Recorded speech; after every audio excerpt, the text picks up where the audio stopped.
నేడు హైకోర్టులో వైఎస్ వివేక హత్య కేసుపై విచారణ జరగనుంది. తన భర్త హత్యపై దర్యాప్తునకు స్వతంత్ర సంస్థకు అప్పగించాలంటూ వివేక సతీమణి సౌభాగ్యమ్మ పిటిషన్ వేశారు. దర్యాప్తుపై తమకు అనుమానాలు వ్యక్తమవుతున్నాయని తెలిపారు. ఓవైపు దర్యాప్తు కొనసాగుతుండగానే తమ కుటుంబ సభ్యులపైనే ఆరోపణలు చేస్తున్నారని ఆవేదన వ్యక్తం చేశారు. ఇదే అంశానికి సంబంధించి మరింత సమాచారం మా కడప కరెస్పాండెంట్ శ్రీకాంత్ అందిస్తారు. శ్రీకాంత్. Thank you Harpriya. మొత్తాన్ని చూసుకుంటే పులివెందులలో వివేక మర్డర్ కేసు పలు మలుపులు తిరుగుతున్న నేపథ్యంలో అటుపక్క వాళ్ళ కూతురు కూడా ఎలక్షన్ కమిషన్ కలచడం జరిగింది. వాళ్ళ భార్య సౌభాగ్యమే కూడా హైకోర్టులో పిటిషన్ వేయడం జరిగింది.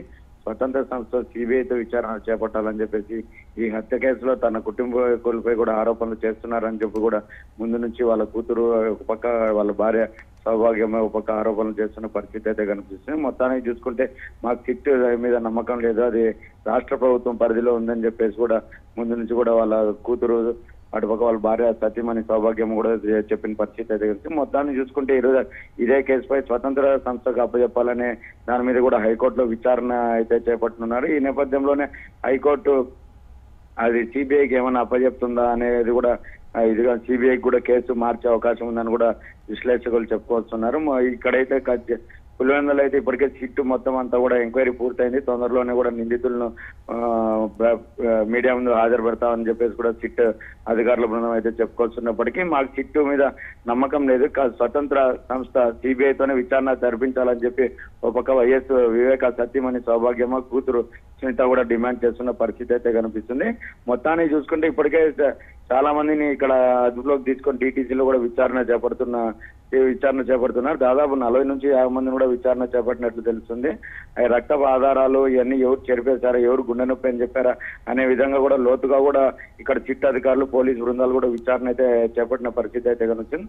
మొత్తాన్ని చూసుకుంటే చిట్ అధికారులు అయితే ఇది కొలిక్కి వస్తుందని చెప్పినా కూడా వివేకాన వాళ్ళ సతీమణి సౌభాగ్యమ్మ కూతురు సునీత అయితే సిబిఐ దర్యాప్తు ఖచ్చితంగా చేయాలని డిమాండ్ చేస్తున్న పరిస్థితి ఏర్పడింది.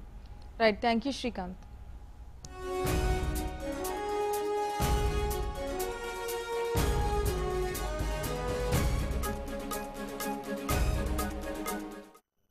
నాన్న చనిపోయి ఇన్ని రోజులైనా కూడా ఎక్కడ ఏమీ క్లూస్ దొరకట్లేదు.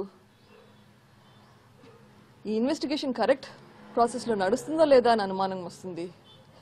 అసలు చూస్తుంటే ఫర్ ఎగ్జాంపుల్ ఆ రోజు సంఘటన జరిగిన రోజు సిఐ శంకరయ్య అక్కడ ఉన్నాడు, అక్కడ మనిషి ఉన్నాడు.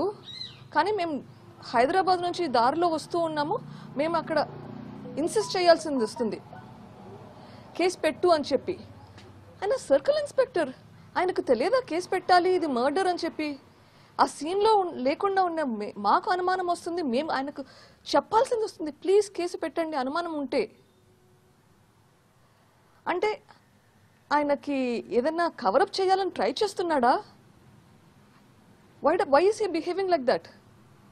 కేసు పెట్టు అని చెప్పినాక కూడా తర్వాత ఆయన సమక్షంలోనే బాడీని బయటికి మూవ్ చేశారు, గాయాలకు కట్లు కట్టించాడు. నాకైతే అనుమానాలు వస్తున్నాయి, కానీ దీనికి సొల్యూషన్స్ కానీ ఆన్సర్స్ కానీ అర్థం కావట్లేదు. What is happening to the investigation process?